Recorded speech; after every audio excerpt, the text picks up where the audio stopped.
Hjertelig velkommen til ut i naturskogen. I dag vil vi presentere 6 forskjellige scenarioer med tips om hva en kan trenge om man skal ha tur. Her har vi gått oss inn i et ekte villnis, men vi skal likevel vise disse scenarioene og foreslå hva trenger man egentlig når man skal på tur. Nå har det seg slik at det er helt ekstremt tørt, og vi kan altså ikke fyre bål.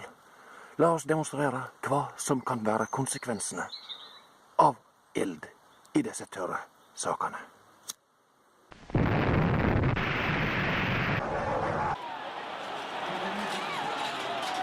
La oss prøve å komme ut igjen fra dette villniset og inn i hagen hjå naboen.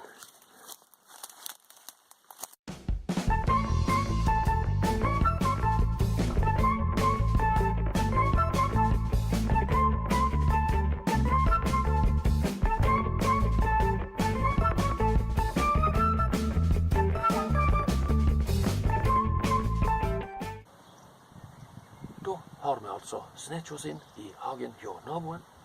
Han er, som vi kan se, svært glad i gress. Gress! Gress!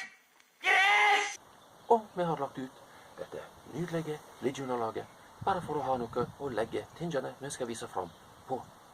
Så la oss sette i gang. Første scenario. Du har sett på ut i naturskogen, og vil ønske deg en tur i skogen. For å myse litt og se om det å være i skog er noe for deg. Det vi foreslår å ta med er absolutt ingenting. Men selvsagt fordel med mobiltelefon og lite grann vann. Det er i grunnen det eneste man trenger. Andre scenario. Du har sett på ut i naturskogen og undrer på om du også vil like å sitte en stund i skogen og plundre med noe kvist og spitching og slekt.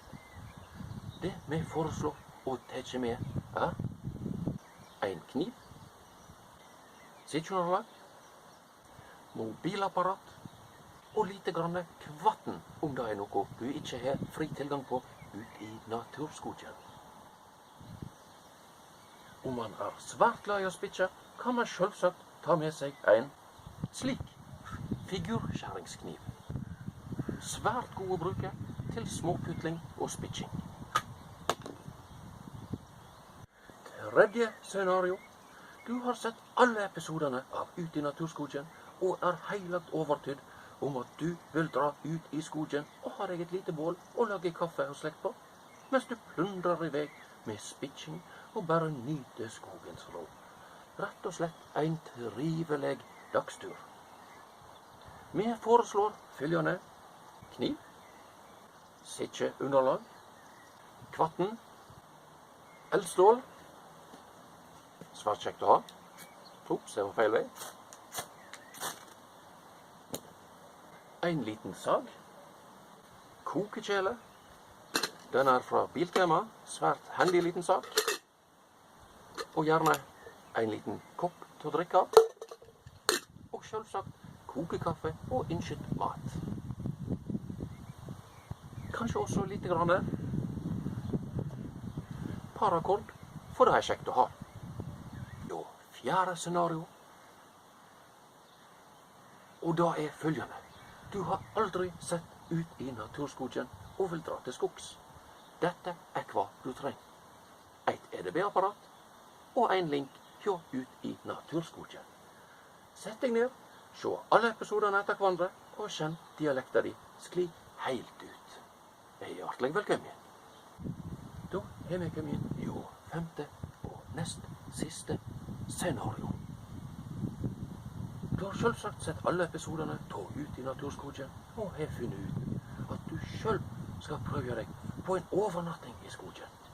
Her kan det være greit å huske at man må ikke dra fryktelig langt ut i skogen for å nyte freden og stillheten som dette skaperverset har å by på. Vi anbefaler følgende gjenstander: en passelig stor sekk, liggeunderlag, sovepose, tarp, velger du selv.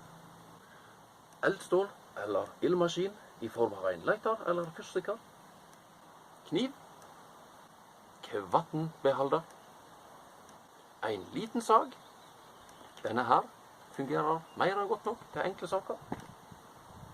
Kaffekjele eller annet til å koke kvatten og lage mat i. Primus. En hodelykt, for det blir jo mørkt i skogen, og det er greit å kunne se noe. En pose med dopapir. Hvorfor har vi den i en pose? Ja, det er svært utrivelig å prøve å tørke seg med fuktig dopapir. Ellers bør man selvsagt velge klær ute fra årstiden, og mer enn gjerne et par ekstra sokker og ekstra ulltrøye, eller lignende. Om du lurer på hvordan denne skal brukes, vil vi anbefale å se på YouTube-kanalen Norwegian Woods. Vi skal legge ut en link i beskrivelsen under videoen, så du kan få se denne mannen vise forskjellige torpoppsett. Svært trivelig. Da har vi kommet til sjette og siste scenario. Og det er som følgende. Du har blitt ravende sinnssyk og tror du er en spesialagent på hemmelig oppdrag for en fremmed statsmakt. Vi anbefaler følgende gjenstander. Hjelm. En veldig slitt bokser. En uhorvelig liten kniv. Fryktelig lange symjefutter. Lighter eller ildmaskin om du vil. En havøyslinge. Selvsagt i høy kvalitet. En neoprenhanske. En blyant stjålet på Claes Olsson. Og en Rema 1000-pose med en murstein oppi. Dette er alt vi hadde å by på i dag. Hjertelig velkommen tilbake.